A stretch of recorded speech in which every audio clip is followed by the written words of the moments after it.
Hola, mi nombre es Rifat. Vivo en Ohio con mi esposo.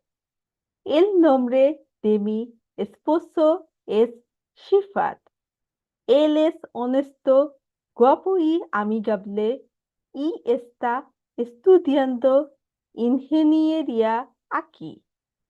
Disfruta estudiar, jugar ajedrez y dormir bien.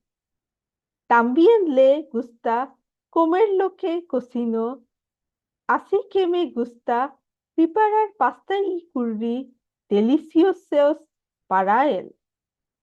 A mí me gusta disfrutar de películas en el cine y series en Netflix.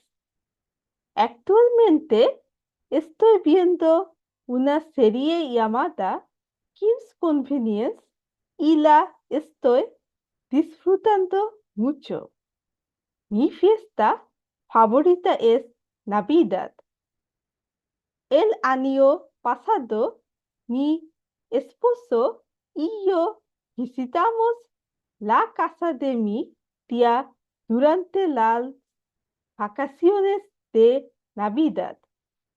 Ahora estoy tomando un curso de español en Sofía.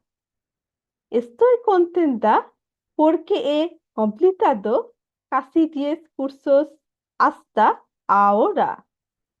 Planeo completar mi segunda licenciatura el próximo semestre.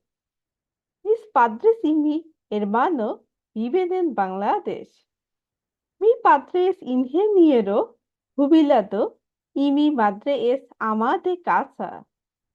Mi hermano está estudiando odontología en la escuela de medicina. A mi madre le gusta cocinar comidas deliciosas. A mi padre le gusta ver noticias en YouTube. Y mi hermano, que es muy emocional, disfruta de la fotografía. Amo y extraño mucho a mi familia. Por eso planeo regresar a Bangladesh para reunirme con ellos. Eso es todo sobre mí. Gracias y adiós.